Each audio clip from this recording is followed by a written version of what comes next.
दशकम् 89 नारायणाखिल गुरु भगवन्नमस्ते सर्वत्र गोविन्दनाम संकीर्तनं गोविन्दा गोविन्दा श्रीहरये नमः। रमा जाने जाने यदिह तव भक्तेषु विभवो न सद्यः सम्पद्यत् ददिह मदकृत्वा दशमिना प्रशान्तिं कृत्वैव प्रदिशति ततः काममखिलं प्रशान्तेषु क्षिप्रं न खलु भवदीये च्युतिकथा सद्यः प्रसादरुषितान् विधिशङ्करादीन् केचिद् विभो निजगुणानुगुणं भजन्तः भ्रष्टा भवन्ति बद्धकष्टमदीर्घदृष्ट्या स्पष्टं वृकासुर उदाहरणं किलास्मिन्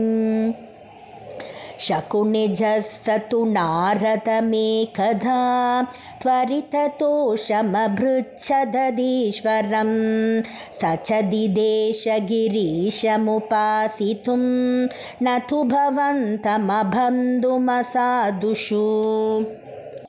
तपस्तप्त्वा घोरं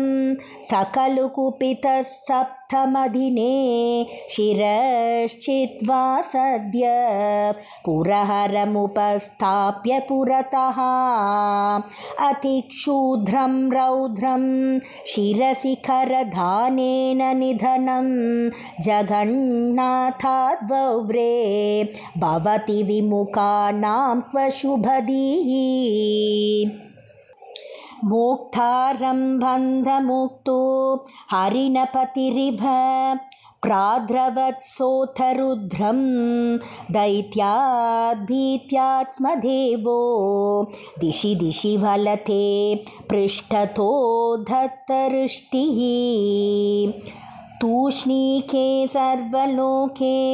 तव पदमधिरोक्ष्यन्तमुद्वीक्ष्य शर्वं दूरादेवाग्रतत्वं पटुवटुवपुषा तस्तिषे दानवायः भद्रं देशाकुनेय भ्रमसि किमधुना त्वं पिशाचस्य वाचा सन्देहश्चेन्मदुक्तौ तव किमु न करोषि यङ्गुलीमङ्गमौलौ इत्थं त्वद्वाक्यमूढ शिरसि कृतकरः सोपतच्चिन्नपातं ब्रह्मोऽस्येवं परोपासितुरपि च गिदेश शीलिनोऽपि त्वमेव भृगुं किल सरस्वती निकटवासिनस्तापसा त्रिमूर्तिषु समादिशन् नदिकसत्वतां वेदितुम् अयं पुनरनाधरा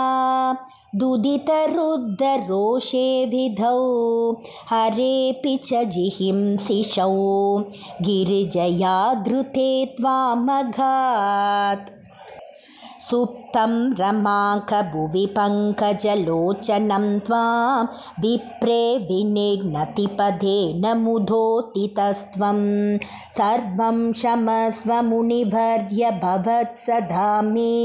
त्वत्पादचिह्नमिह भूषणमित्यवादिः निश्चेत्यते च सदृढं त्वयि बद्धभावात् सारास्वता मुनिभरा दधिरे विमोक्षं त्वामेवमच्युत पुनश्च्युतिदोषहीनं सत्वोच्चैकतनुमेव वयं भजामः जगत्सृष्ट्याधौ त्वां निगमनिवहैर्वन्दिभिरिव स्तुतं विष्णो सचेत् परमसनिर्द्वैतवपुषं परात्मानं भूमन् पशुपवनिथा भाग्यनिवहं परितापश्रान्त्यै पवनपुरवासिन् परिभजे।